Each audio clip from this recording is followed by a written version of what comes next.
ఎప్పుడు చేసే పద్ధతిలే కాకుండా కాస్త డిఫరెంట్‌గా రవ్వ వేపే పని లేకుండా, పాకం పట్టే పని లేకుండా వంట రాని వారు కూడా ఈజీగా ప్రిపేర్ చేసేలాగా రవ్వ లడ్డు.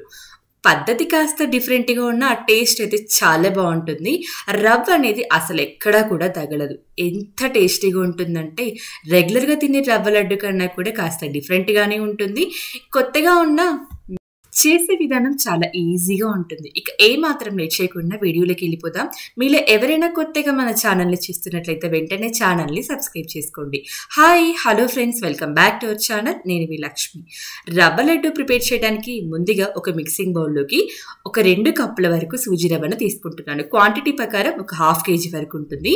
హాఫ్ కేజీ రవ్వకి 175 గ్రామ్స్ కొబ్బరి పొడి కరెక్ట్‌గా సరిపోతుంది. కప్స్ మెజర్‌మెంట్స్‌లో అరకప్పు వరకు సరిపోతుంది. 2 కప్పుల రవ్వకి అరకప్పు కొబ్బరి పొడి. అలాగే 3 కప్పుల పాలు. మీరు ఏ కప్పుతో మెజర్ చేసుకున్నా ఓకే. నేనిక్కడ మెజరింగ్ కప్స్ కాకుండా నార్మల్‌గా చూపిస్తున్నాను. పాలు కాచి చల్లారబెట్టుకొని యాడ్ చేసుకోండి. 3 కప్పుల పాలు యాడ్ చేసుకున్న తర్వాత ఒక గరిటె కానీ లేదా ఒక స్పాచులా కానీ తీసేసుకొని ఉండలు కట్టకుండా అంతా ఒకసారి బాగా మిక్స్ చేసుకోండి. రెగ్యులర్‌గా చేసే రవ్వ లడ్డుకు ఈ రవ్వ లడ్డుకు కాస్త వేరియేషన్ ఉంటుందని చెప్పాను కదా! ఇలాగే. ఇలా రవ్వను ముందుగానే నానబెట్టడం వల్ల రవ్వ చక్కగా నాని లడ్డు అనేది మెత్తగా జ్యూసీగా ఉంటుంది. ఎప్పుడూ ఒకే స్టైల్‌లో చేస్తే ఏదైనా బోర్ కొడుతుంది కదా!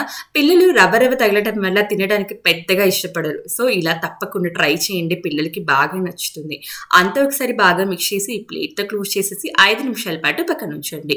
ఈలోపు స్టవ్ మీద కడాయి పెట్టుకొని ఇందులోకి 2 టేబుల్ స్పూన్ల నెయ్యిని యాడ్ చేసుకోండి.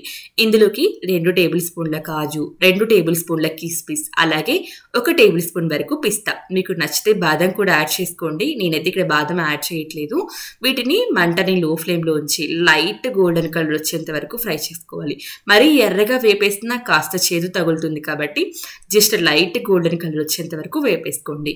ఇలా లైట్ గోల్డెన్ కలర్ వచ్చిన తర్వాత ఇలా వేపుకున్న ఈ డ్రై ఫ్రూట్స్ అన్నీ కూడా తీసి ఒక ప్లేట్‌లోకి పెట్టేసి పక్కనుంచుకోండి.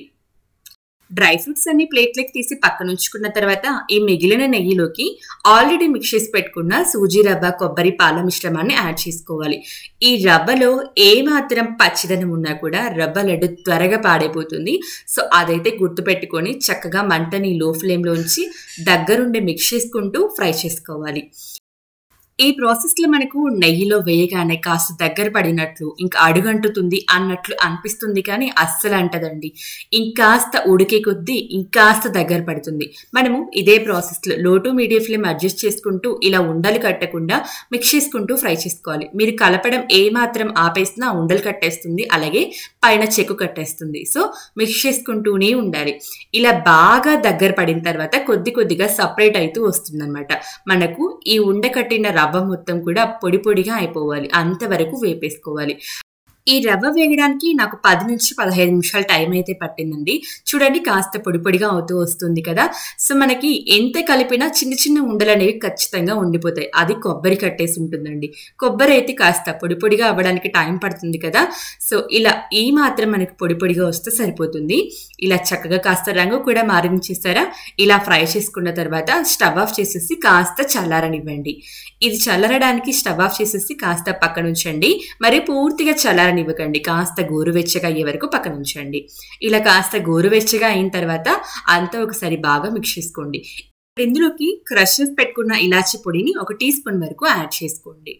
ఇప్పుడు ఇందులోకి ఫ్రై చేసి పెట్టుకున్న డ్రై ఫ్రూట్స్‌ని కూడా వేసుకోవాలి. అలాగే మనం తీసుకున్న 2 కప్పుల సూజీ రవ్వకి ఎగ్జాక్ట్‌గా 1.5 కప్పు పంచదారని గ్రైండ్ చేసుకొని యాడ్ చేసుకోవాలి.